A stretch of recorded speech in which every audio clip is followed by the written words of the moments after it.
Hello everyone, I welcome you all to Major HS Kalsi's Balnoi Academy. This is Poonam Kumari, GS faculty at Balnoi. आज की class में हम करने वाले हैं CDS 1 2025 के ज्योग्राफी के questions. See geography as a subject ऐसा है कि 18 to 20 क्वेश्चंस हर बार हर सेट में आते हैं. And even this time if you look at the weightage not much has changed because there were around 20 to 21 questions that came from the subject. However, in this particular class, not only we look at the answers of the questions asked, but also the type and the nature of the questions, ताकि हम समझ सके कि आगे exam के लिए हमें किस तरीके से प्रिपेयर करना है. Also, we'll discuss in detail the answers of the questions asked. So let's start with the class for the day. And here we go, the previous year's questions for the CDS written examination 1 2025. The first question reads, Consider the following statements. As we know, statement based questions हर बार आते हैं. इस बार भी एक question है on secondary waves. Secondary waves एक प्रकार की seismic wave होती है और ये एक बॉडी वेव है. सेस्मिक वेव्स दो टाइप की होती हैं, body wave and surface wave. Body wave में फिर फर्दर हम देखते हैं प्राइमरी और सेकेंडरी वेव्स आती हैं. सेकेंडरी वेव्स जिनकी एक बहुत इंपॉर्टेंट इनका फीचर ये है कि ये सिर्फ और सिर्फ सॉलिड्स में ट्रैवल करती हैं. Well, let's look at the statements. They create trough and crest. जब भी वेव होगी सो उसका ट्रो और क्रेस्ट हमेशा, this is the top part is the crest part and this is the trough part. So crest and trough in the material through which they pass. बिल्कुल ये एक wave है और ये ऐसे क्रेस्ट और ट्रो बनाती हुई जाती है. This is like the most basic statement that would have been possible. तो ट्रो और क्रेस्ट आपको पता हो कि हाई पॉइंट और लो पॉइंट जो होते हैं एक वेव के उन्हें कहते हैं. And of course since it's a wave obviously ये क्रेस्ट और ट्रो बनाते हुए ही जाएगी. Next, the direction of vibrations of S waves is perpendicular to the wave direction in the vertical plane. बिल्कुल ये जो है इसका डायरेक्शन हमेशा परपेंडिकुलर होता है and that is why both the statements are easy and also very correct. इसीलिए हमारा option C will be the correct option, that is both 1 and 2. So this is a question जो आपका आया है geomorphology में, endogenic processes में जब हमने कवर किया था अर्थक्वेक, राइट. और उसी में से एक डायरेक्ट एक सिंपल क्वेश्चन आया है from the static part of geography. All right, geomorphology से आगे चलते हैं. The next question that again comes from geomorphology और यहाँ हमें क्या करना, we have to identify a mineral, right. So ये जो मिनरल यहाँ पर देख रहे हैं इसके कुछ कैरेक्टरिस्टिक्स हमें दिए हुए हैं और 3 कैरेक्टरिस्टिक दिए हैं. इन्हें पढ़ के हमें बताना है कि ये किस प्रकार का मिनरल है. It is usually a greenish crystal, ठीक है, इनमें से ग्रीनिश क्रिस्टल है. It is often found in basaltic rocks, ठीक है, ये भी बेसिक बात है. Magnesium, iron and silica are its major elements. और ये स्टेटमेंट पढ़ते आप रियलाइज करेंगे दैट दिस इज ओलिवाइन, ठीक है. तो इसका सिंपल आंसर हो जाएगा ओलिवाइन. अगर आपने बेसिक इन रॉक्स को अगर देखा भी होगा you will be able to understand कि olivine is going to be the answer. तो ये जियोमॉर्फोलॉजी में से 2 क्वेश्चंस आए हैं. Then this is question number 3. Question number 3 की बात करें, which of the following statements with reference to salt weathering is are correct. Salt weathering की अगर बात करें, सी वेदरिंग जो है एक प्रोसेस है जो हमने इनफैक्ट ये एनडीए में भी इस बार वेदरिंग एंड मास मूवमेंट से क्वेश्चन आया है. वेदरिंग जो है, वेदरिंग एक प्रोसेस है जिससे डिग्रेडेशन होता है, राइट. और डिग्रेडेशन की अगर हम बात करें तो वेदरिंग 3 प्रकार की होती है. फिजिकल वेदरिंग जिसको मैकेनिकल वेदरिंग भी कहते हैं, then your biological weathering and then your chemical weathering. यहाँ क्वेश्चन पूछा है कि सॉल्ट वेदरिंग को लेकर जो कि एक फिजिकल टाइप ऑफ वेदरिंग है या मैकेनिकल वेदरिंग हम कह सकते हैं, वो उसको लेकर क्या है. Salt crystallisation is the most effective of all the salt weathering processes. ये ठीक है, बिल्कुल करेक्ट स्टेटमेंट है, क्योंकि सॉल्ट वेदरिंग के जो क्रिस्टल्स होते हैं उनका जो फिजिकल एक्सपेंशन होता है उसकी वजह से वेदरिंग होती है, डिग्रेडेशन होती है and it is very very effective. Second is salt crystal growth is more effective over sedimentary rocks. बिल्कुल ठीक बात है, क्योंकि वो जो है लेयर्स की बनी होती हैं और वहां पर आप पाते हैं ज्यादा अपना इफेक्ट दिखाती हैं, ज्यादा स्ट्रॉन्ग होती हैं. तो दोनों स्टेटमेंट्स आर करेक्ट. अगेन हम पाते हैं that option C will be the correct option, right. Again you see ये आपका जियोमॉर्फोलॉजी से ही ये क्वेश्चंस चल रहे हैं, राइट. फिर उसके बाद में हम देखते हैं एक और क्वेश्चन जो क्लाइमेटोलॉजी से आया हुआ है. हम ज्योग्राफी में जब क्लाइमेटोलॉजी पढ़ते हैं we learn about the inversion of temperature, right. तो यहाँ बोला है कि कौन से स्टेटमेंट्स करेक्ट हैं, तो हमें कौन से स्टेटमेंट ढूंढने हैं जो करेक्ट हैं, सही स्टेटमेंट्स.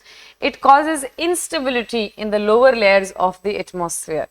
एक्चुअली सरफेस इन्वर्जन तो स्टेबिलिटी कॉज करता है, इंस्टेबिलिटी नहीं कॉज करता है. तो क्योंकि नीचे का जो ग्राउंड होता है वो कोल्ड रहता है और क्योंकि ठंडा है, उसके ऊपर की हवा भी ठंडी है, इसलिए cold air does not rise up, वो वहीं रहती है, इसलिए वहां एक स्टेबल कंडीशन मेंटेन रहती है। तो ये इनकरेक्ट हो जाएगा। It does not cause instability but only stability. This inversion commonly last for a few hours until the sun comes up. ये बिल्कुल ठीक बात है। जैसे सन आता है उससे ग्राउंड हीटिंग होती है, उसके ऊपर की हवा हीट होती है और वार्म एयर एक्सपैंड होती है, लाइट हो जाती है और ऊपर उठ जाती है, creating instability in the area. So statement 2 is correct but 1 is incorrect, इसलिए हमारा option B will become the correct option, right. Okay, चलते हैं आगे and let's look at question number 5। Question number 5 की बात करें, identify the cloud on the basis of the following. Cloud again ये climatology का क्वेश्चन है। ये जो टिपिकल एक यूपीएससी क्वेश्चन है, बहुत एग्जाम्स में पूछा हुआ है 2-3 कैरेक्टरिस्टिक्स देकर। इनफैक्ट सीडीएस 224 में पूछा था कि these are high thin puffy, और ये किस प्रकार के क्लाउड होंगे, right. Okay, now let's look at the statements given, the features given. They look like cotton wool. Now एक अगर आपको मैं कह रही हूँ, अगर बेसिक भी आपको कॉन्सेप्ट्स आते हैं, you know there are 4 types of clouds, right. Primarily हम 4 टाइप्स के क्लाउड्स देखते हैं, cirrus, then cumulus and stratus and nimbus। अगर आप ये 4 बेसिक मतलब भी समझते हैं तो आपको पता है कि जो पफी, जो कॉटन वूल जैसे क्लाउड्स दिखते हैं वो कुछ इस प्रकार के होते हैं, जिनको हम क्यूट क्लाउड्स कह सकते हैं, या जो एनिमेटेड क्लाउड्स। क्यूट इसलिए क्योंकि जो बचपन में बच्चे ड्रॉ करते हैं ये कुछ इस प्रकार से दिखते हैं, राइट। इनको कॉटन वूल लाइक, इनको बटर लाइक, अलग अलग नाम भी दिए जाते हैं। अगर एक भी स्टेटमेंट अगर आपने बेसिक भी पढ़ा होगा, एक स्टेटमेंट पढ़ते ही आप बता सकते हो कि ये क्यूमुलस क्लाउड्स होंगे। Well, they exist in patches and have flat base. बिल्कुल इनका एक फ्लैट बेस होता है और ये पैचेस में एग्जिस्ट करते हैं। अगेन आपका कंफर्म हो जाएगा, they are generally formed at a height of 4 to 7 kilometres. बिल्कुल तीनों स्टेटमेंट्स आर स्पॉट ऑन, कोई ट्विस्ट टर्न्स कुछ नहीं है, सिंपल क्लियर स्टेटमेंट्स हैं। बेसिक कॉन्सेप्ट्स अगर क्लियर हैं, यू वुड बहुत confidently mark cumulus cloud and move ahead, right. So this is your good question from climatology, I would say. फिर चलते हैं आगे, the question number 6 for the day. Question number 6 आपका पूछ रहा है, identify the type of climate. पहले क्या पूछा था? Type of cloud. अब यहाँ क्या पूछ रहा है? Type of climate. तो सिंपल सी बात है, 2-3 कैरेक्टरिस्टिक्स दिए होंगे, यहाँ 3 दिए हैं और पूछ रहे कौन से टाइप का क्लाइमेट है। Now temperature is high through out the year. Now ऐसा जनरली ट्रॉपिकल एरियाज में होता है क्योंकि सन की जो रेज हैं वो डायरेक्टली हिट करती हैं और गर्मी रहती है। ओके, तो ट्रॉपिकल कुछ एरिया होना चाहिए, पोलर रीजन्स तो ऑब्वियसली नहीं ही हो सकता है, ये वार्म टेम्परेचर अगर है। ओके, ये कोएपिन का जो हमने क्लाइमेट क्लासिफिकेशन पढ़ा था, कोएपिन्स क्लाइमेट क्लासिफिकेशन, जिसमें आपने ABCDE ये जो आपने 5 टाइप के मेजर क्लाइमेटिक बेल्ट्स पढ़े थे, उसमें से एक क्वेश्चन है। Now rainfall is variable with a short wet season and a longer dry season. Alright, तो इसमें एक वेट सीजन भी है, इसका मतलब है, और एक ड्राई सीजन भी है। Okay, climate of Sudan and Paraguay, ये एक अफ्रीकन कंट्री जो है, is an example of this climate type. तो अगर उस लैटिट्यूड पे आप देखोगे तो आपको बहुत आसानी से पता लग जाएगा कि ये ट्रॉपिकल क्लाइमेट है। सूडान एक ट्रॉपिकल कंट्री में आती है, राइट। और ये यहाँ पर आप देखोगे ट्रॉपिकल 2 हैं, ट्रॉपिकल मॉनसून और ट्रॉपिकल वेट एंड ड्राई। क्योंकि यहाँ क्लियरली लिखा है वेट एंड ड्राई सीजन, तो हम जाएंगे with option D, that is tropical wet and dry season. बहुत, अगर आपको कोएपिन की क्लाइमेट क्लासिफिकेशन स्कीम के बेसिक्स आते हैं, again a question from basics, this a type of question that is what we call a low hanging fruit. अगर आप ऐसे क्वेश्चंस गलत कर रहे हैं, दिक्कत में पड़ जाएंगे, राइट। और ये अगर आप बेसिक कॉन्सेप्ट्स में ध्यान देंगे, you never get such questions wrong, और ये इनफैक्ट क्लासेस में कवर भी हुआ है, राइट। नाउ फर्दर नंबर 7 की अगर बात करें, यहाँ पूछा है what is the correct sequence of the following. यहाँ ये जो सीक्वेंस बेस्ड क्वेश्चन आते हैं कि इनको अरेंज कीजिए असेंडिंग ऑर्डर में, डिसेंडिंग ऑर्डर में। यहाँ क्या बोला है? असेंडिंग ऑर्डर, मतलब बढ़ते क्रम में आपको इनको लगाना है, सबसे पहले सबसे कम, उसके बाद में according to their presence in the sea water, ठीक है। तो यहाँ पर देखेंगे कैल्शियम कार्बोनेट होता है, फिर कैल्शियम सल्फेट, फिर मैग्नीशियम क्लोराइड, राइट। तो अगर आप असेंडिंग ऑर्डर में देखेंगे तो यहाँ पर ये हो जाएंगे 1 2 3। So option C will be the correct option, right? अब चलते हैं नेक्स्ट क्वेश्चन की तरफ। हालांकि ये क्वेश्चन क्योंकि थोड़ा सा फैक्चुअल है, वो थोड़ी सी इंफॉर्मेशन ज्यादा चाहिए, थोड़ा ऑर्डर हो सकता है कुछ लोगों को दिक्कत आई हो, बट देन यस, ये क्वेश्चन ये कह सकते हैं मॉडरेट डिफिकल्टी लेवल का क्वेश्चन है, राइट। नाउ चलते हैं next question. This is a question from soils. Soil से यूपीएससी ने हमेशा ही क्वेश्चन पूछे, हालांकि एनडीए में इस बार उन्होंने नहीं पूछे हैं, जो कि एक अजीब बात है, एक नया ट्रेंड है, ट्रेंड तो नहीं कह सकती बट एक नया पैटर्न है, right. Over here which of the following statements with reference to humus are correct. ये आपको पता है सॉइल में जो भी डेड और डिकेड मैटर होता है उसको हम ह्यूमस कहते हैं। ये सॉइल की फर्टिलिटी के लिए बहुत इंपॉर्टेंट होता है, सॉइल की वाटर होल्डिंग कैपेसिटी के लिए बहुत इंपॉर्टेंट होता है, right. So let's talk about this. It is a dark coloured amorphous substance. तो ये डार्क कलर का होता है, डेड और डिकेड सड़ी गली जो पत्तियां हैं, ट्विग्स हैं, ब्रांचेस हैं, उन सब का बना होता है। It is dark in colour.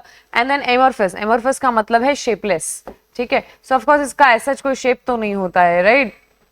Matter है उसका क्या शेप होगा, राइट। तो it is of course shapeless and it is dark. बहुत लोगों को एमरफस का मतलब भी नहीं पता होगा, ठीक है, इसीलिए भी कुछ लोगों ने इस पे रिस्क नहीं लिया होगा।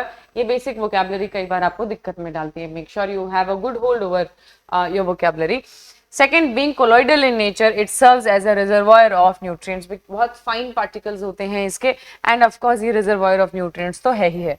दोनों स्टेटमेंट्स बहुत बेसिक, इवन ये एक एनसीईआरटी का क्वेश्चन आप समझ सकते हैं, 7th 8th स्टैंडर्ड का क्वेश्चन है। वैसे इनफैक्ट ये सीरियस लेवल का क्वेश्चन भी is a very very easy question. अगर आपको बहुत ही बेसिक्स में प्रॉब्लम है कि मीनिंग ही नहीं पता है एमरफस का क्या होता है, या कोलॉइडल का मतलब नहीं पता है, कुछ भी नहीं पता है, तो फिर तो of course it would be a difficult question. However this was an easy category question. So दोनों ही सही हैं, इसलिए our correct option will be option C. Alright, now we move ahead talking about question 9 की अगर बात करें तो यहाँ पर which one among the following biosphere reserves, ये biosphere reserves से पहले भी पूछा हुआ है, is spread over 3 states in India. This exact question has been asked last year. अगर आपने PYQ अगर कभी, इसीलिए हम कॉन्स्टेंटली PYQ एनालाइज करते रहते हैं, क्योंकि ये क्वेश्चन बिल्कुल कॉपी पेस्ट आया है, एग्जैक्ट यही क्वेश्चन था, यही ऑप्शन, और वहां भी नीलगिरी था और यहाँ भी नीलगिरी होगा। नीलगिरी जो है आपका 3 स्टेट्स में स्प्रेड ओवर है, और ये 3 स्टेट्स कौन से हैं? केरला, तमिलनाडु और कर्नाटका। इनफैक्ट आप देखेंगे नीलगिरी में से इस बार एनडीए में भी क्वेश्चन आया है, राइट। एनडीए में जो नीलगिरी में पाए जाने वाले शोला फॉरेस्ट हैं, जो ऐसे लगता है जैसे आग लगी हुई है इस फॉरेस्ट में, ठीक है, इस पर क्वेश्चन पूछा गया इस बार उन्हें एनडीए में, और आपसे इसका ज्योग्राफिकल लोकेशन पूछा है। सो ट्रेंड सेम ही है, आप देख रहे हैं, बस क्वेश्चन को हल्का सा चेंज कर दिया गया है। इनफैक्ट कुछ समय पहले एक बार नीलगिरी ताहर पर भी क्वेश्चन आया था। सो यू सी नीलगिरी जो आपके फॉरेस्ट हैं, नीलगिरी जो हिल्स हैं, उनके ऊपर क्वेश्चन आता ही रहता है। Make sure that you do this well. ये कहीं ना कहीं मुझे लगता है यूपीएससी का फेवरेट है। After going through so many questions from this week, we can it is safe to say that Nilgiri में से क्वेश्चन आता ही आता है। Okay, now we talk about question number 10। Question number 10 जो है ये आपका वर्ल्ड ज्योग्राफी से आता है। ये जो डैन्यूब रिवर है, ये जो आपकी यूरोपियन रिवर्स हैं, इन पर से काफी बार क्वेश्चन आए। कुछ समय पहले इनफैक्ट वोल्गा रिवर पर भी क्वेश्चन आया था। तो जो राइन रिवर है, डैन्यूब रिवर है, इनके ऊपर क्वेश्चंस आते रहे हैं। यहाँ पूछा है does not flow through which of the capital cities. तो आप देख रहे हैं बेलग्रेड है, बुडापेस्ट है, वियना, ये सारी जो है यूरोपियन कंट्रीज की कैपिटल्स हैं। और इनमें जो एक कैपिटल सिटी जो पराग है, प्राग में आप पाते हैं कि जो चेक रिपब्लिक जो हमारा एक कंट्री है यूरोप में, उस कंट्री की कैपिटल है ये पर्टिकुलर सिटी, और इस सिटी में डैन्यूब रिवर नहीं जाती है, बाकी तीनों पर जा रही होती है। तो ये इसलिए हमारे लिए गलत हो जाएंगे, क्यों? क्योंकि हमें नॉट पूछा है। तो option C will be the correct option. Okay, हालांकि again it is a map question, plus इसमें थोड़ी सी ज्यादा जानकारी मुझे लगता है पूछे। This I would say a moderate to difficult question, बहुत लोगों को नहीं आया होगा। इनफैक्ट ऐसे क्वेश्चंस में थोड़ा सा जो है कोशिश करनी चाहिए कि आप तुक्के ना लगाएं। अगर आपको बिल्कुल भी आइडिया नहीं है, then you should not be going for your this तुक्का स्ट्रेटजी, क्योंकि वो होना ही होना है कि वो आप गलत कर रहे होंगे। Then we talk about question number 11। Question number 11 हमारा है which of the following statements with reference to the Easter Island, Easter Island a UNESCO world heritage site. ये थोड़ा सा करंट अफेयर्स पूछ के और ज्योग्राफी इसमें से पूछ ली। So it's a mix of geography and current affairs, थोड़ा थोड़ा स्टैटिक, थोड़ा थोड़ा current. Now the 2 statements are it is part of Polynesia group of islands. Polynesia देखिए, जिसका जो मतलब है पॉलिनेशिया, इसका मतलब है मेनी आइलैंड्स। इसका लिटरल मीनिंग क्या है? Many islands. ये आपका एक आइलैंड ग्रुप है जो कि कौन से ओशन में पाते हैं हम? ये आप पाएंगे साउथ पैसिफिक ओशन में। ये जो ऑस्ट्रेलिया और साउथ अमेरिका ऑस्ट्रेलिया और साउथ अमेरिका के बीच में जो आइलैंड ग्रुप्स हैं, there are hundreds of islands, उनको हम पॉलिनेशियन आइलैंड्स कह देते हैं. सो साउथ पैसिफिक ओशन में आपका ये आइलैंड है. और पूछा क्या है, it is a part of Polynesia group of island. बिल्कुल, ईस्टर आइलैंड जो है पॉलिनेशिया का ही पार्ट है, साउथ पैसिफिक ओशन में लोकेटेड है. इनफैक्ट आपने ये एक पॉपुलर इमेज देखी होगी, बहुत बड़े बड़े से ह्यूमन फिगर्स हैं, हिस्टोरिकल मॉन्यूमेंट्स हैं, माओई बोलते हैं जहाँ पर उनको. ह्यूमन फिगर्स, इनका फेस बहुत बड़ा है उनकी बॉडी से. अगर आप गूगल करेंगे तो you will know Easter Island. अगर आप सिंपल ईस्टर आइलैंड मॉन्यूमेंट्स भी आप गूगल करेंगे, आपने वो फोटो कहीं ना कहीं जरूर देखी होगी. So Easter islands are that very important, और इसीलिए इनको यूनेस्को वर्ल्ड हेरिटेज साइट भी बनाया गया था. Right. It is a territory of the South American nation Chile. ये भी बिल्कुल ठीक है, दोनों स्टेटमेंट्स करेक्ट हैं, इसलिए option C will be the correct option. Right. Okay, then now we move ahead and we move to question number 12. Question number 12 says, which one among the following is home to the endangered mountain gorillas? Mountain gorillas अगर आप बात करें, दुनिया में सिर्फ एक ही continent में पाए जाते हैं, और वो कॉन्टिनेंट है हमारा अफ्रीका. अफ्रीका में स्पेसिफिकली दो जगह पाए जाते हैं. एक तो आपका जो डेमोक्रेटिक रिपब्लिक ऑफ कॉन्गो है, इस रीजन में पाया जाता है. एक थोड़ा सा उसके साउथ वेस्ट रीजन में आपको एक पर्टिकुलर एरिया में ये गोरिल्लास मिलते हैं. नाउ यहाँ पर ऑप्शंस में देखेंगे, माउंट केन्या, किलिमंजारो यहाँ तो नहीं हो. विरुंगा माउंटेन्स जो आपके हैं, ये डेमोक्रेटिक रिपब्लिक ऑफ कॉन्गो में है. कॉन्गो नाम का एक देश है. इनफैक्ट कॉन्गो पर जो लास्ट सेट था हमारा सीडीएस में, उसमें पूछा था कि यूपीएससी में आई थिंक किसी एग्जाम में पूछा है कि सबसे बड़ा दुनिया में कोबाल्ट का प्रोड्यूसर कौन है, वो भी कॉन्गो ही है.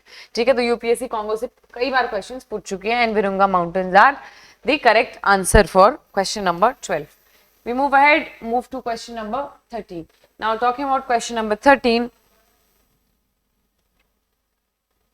with reference to Jordan. Now this question ये करंट में बहुत बार कवर किया जा चुका है, क्योंकि आप पाएंगे कि इजराइल वाला जो एरिया है मेडिटेरेनियन सी के आसपास, तो कितना सब कंफ्लिक्ट चलता रहता है.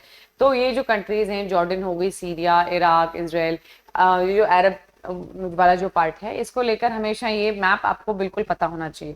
बहुत बार पूछा गया है मेडिटेरेनियन सी को किसका बॉर्डर नहीं लगता है, उसमें भी आप देखते हैं ये क्वेश्चंस आते हैं. The country of Jordan was created through British mandate after world war 1. बिल्कुल ठीक बात है, ब्रिटिश मैंडेट के बाद ही इस कंट्री को क्रिएट किया गया था, और ये पहला स्टेटमेंट तो इजीली करेक्ट है. It is a land locked country, और ये चीज जो है बहुत लोगों को सही लगी होगी, मगर अगर आप जॉर्डन देखें तो जॉर्डन पूरी तरीके से लैंडलॉक नहीं, बहुत छोटा सा जो टेल है जॉर्डन का जाकर मेडिटेरेनियन सी में खुलता है. इसलिए लगभग एंटायरली लैंडलॉक कंट्री है, बट लैंडलॉक्ड लेबल लगाने के लिए जरूरी है कि कोस्ट लाइन से आप बिल्कुल भी कनेक्टेड ना हो. बट जॉर्डन के साथ ऐसा नहीं है. Jordan is connected to the Mediterranean sea and share the coastline with the sea. तो सेकेंड स्टेटमेंट इनकरेक्ट है. ये काफी लोगों ने इस क्वेश्चन में गलत किया होगा. Right, so correct would be option A, that is 1 only. All right, now we move to the next question, that is question number 14. Question number 14 की अगर बात करें, क्वेश्चन 14 आपसे पूछता है, which one of the following places is situated close to the Pearl River estuary? Pearl river estuary आप पाते हैं चाइना में, आप देखने को पाएंगे. और पर्ल रिवर एस्चुरी, यहाँ मल्टीपल एस्चुरीज हैं, काफ़ी जो इम्पोर्टेंट आपके पोर्ट्स हैं वो भी इस एरिया में लोकेटेड है, इसलिए ये थोड़ा सा जो है इम्पोर्टेंट बन जाता है इंटरनेशनली. ओके, तो ये पूछ रहा है कि Which one of the following place situated close to the? Now see, इस particular question को लेकर बहुत डिबेट और डिस्कशन हो चुका है. जब तक ऑफिशियल की नहीं आ जाती है, इट इज डिफिकल्ट टू से कौन सा करेक्ट है, क्योंकि जो पर्ल रिवर एस्चुरी है, इसमें जो दो आपने ऑप्शंस देखे हैं, हांगकांग और मकाओ, तो इसमें लोगों को कंफ्यूजन है कि कौन सा होगा. But I would say Hong Kong होना चाहिए, because that's also you know major port. तो मुझे लगता है Hong Kong would be a better option to select. बाकी हो सकता है मकाओ भी यूपीएससी करेक्ट करे, क्योंकि एज सच डिस्टेंस भी मेजर करो तो कुछ ज्यादा फर्क नहीं है, मतलब ये कह पाना बहुत specifically, this is a subjective question I would say. But as of today we are going with Hong Kong. Let's see what UPSC decides. However Hong Kong I think एक बिगर एरिया है, एक मोर प्रोमिनेंट एरिया है, and also quite close to the pearl river estuary. This should be option B. Let's see what the commission decides. Okay, we move to the next question, and the question reads, consider the following statements with regard to Australia. Okay, Australia जो हमारे सबसे smallest continent है, उसको लेकर ये question आया है. The question is, the Coral Sea separates the Great Barrier Reef from the South Pacific. Okay तो अगर आप ऑस्ट्रेलिया को देखेंगे, ऑस्ट्रेलिया कुछ इस प्रकार से है और इसके इस एरिया में है आपकी द ग्रेट बैरियर रीफ और यहाँ पर है आपका कोरल सी और यहाँ पर है आपका साउथ पैसिफिक। तो बिल्कुल जो कोरल सी है वो साउथ पैसिफिक को ग्रेट बैरियर रीफ से डिवाइड करता है। तो पहला स्टेटमेंट बिल्कुल सही है, इसमें कोई परेशानी नहीं है। Then the Great Dividing Range extends from Melbourne to Perth in Australia. Now Great Dividing Range की अगर बात करें मेलबर्न और पर्थ, सो पर्थ इधर मेलबर्न इधर और ये जो एरिया है, मगर जो ग्रेट डिवाइडिंग रेंज है ये एक्चुअली ऑस्ट्रेलिया के इस पार्ट में है, तो इनका आपस में कोई कनेक्शन नहीं है वैसे सच देखें geographically. So the Great Dividing Range extends from Melbourne to Perth, ये तो बिल्कुल गलत बात है, ऐसा कुछ भी नहीं है, दो एंटायरली अलग अलग लोकेशंस में लोकेटेड है। तो option 2 will B an incorrect statement, right. तो हमारा सही क्या हो गया, ऑप्शन ए, स्टेटमेंट ए 1, इसलिए option A will be the correct option. Alright, okay, then now we move ahead to the next question, that is question number 16। Question number 16 की बात करते हैं। क्वेश्चन नंबर 16 पूछ रहा है, what is the correct sequence of the following mountain ranges as one moves from north to south. तो इनको arrange करना है सीक्वेंस में नॉर्थ से साउथ की तरफ, तो हमें ऐसे मूव करना है। Okay, let's see. काराकोरम जो कि हमारे जम्मू एंड कश्मीर में एक रेंज है, हिमालयन रेंज है। कुनलुन ये इंडिया में नहीं है, ये चाइना में है, इसी से आप डिसाइड कर सकते हो कि कुनलुन तो सबसे ऊपर ही आनी चाहिए। काराकोरम लद्दाख जांस्कर, तो इसमें आप देखिए काराकोरम उसके बाद आती है, फिर लद्दाख आ जाएगा और फिर जांस्कर आ जाएगा। तो KKL2 दैट इज 2 1 एंड 2 1 और 2 1 3 4, 2 1 3 4 कहाँ है, ऑप्शन डी में। So option D will become the correct option over here.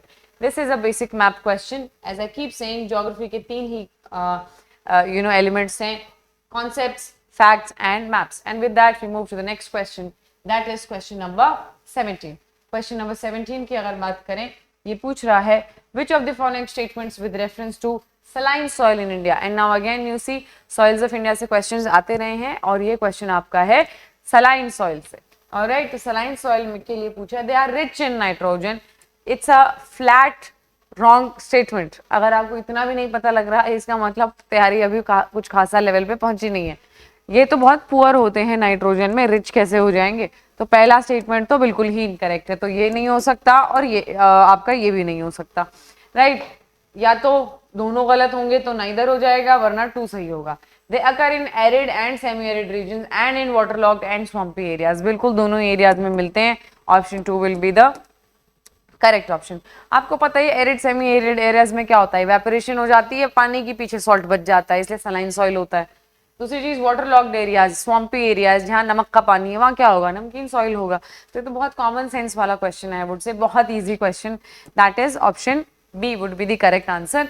Okay, then now we move ahead, चलते हैं आगे। 18 की अगर बात करें, Salal power project, again a map question, is situated on which of the following rivers. Option सबसे ऊपर चेनाब, बस बहुत इजी क्वेश्चन, कुछ नहीं है इसमें, बेसिक एक फैक्ट आपसे पूछा है। Okay, we move ahead. Question number 19। Question number 19 बोलता है which one among the following tributaries of Indus River does not originate in the Himalayas। okay, अगर इनकी बात करें, गिलगित बिल्कुल ओरिजिनेट करती है हिमालयाज में ही, हालांकि पाकिस्तान में है ये एरिया, बट ठीक है ये है तो हिमालयाज का ही पार्ट। गोमल पास आप देखते हो दूर है, ठीक है, वो उस तरफ है अफगानिस्तान पाकिस्तान वाला साइड, तो गोमल पास नहीं होगा। हुंजा जांस्कर, तो जांस्कर तुम्हें डाउट ही क्या है, ये तो मतलब if you don't know this then I mean we are in troubled waters, right. तो ये तो बहुत ही क्लियर है।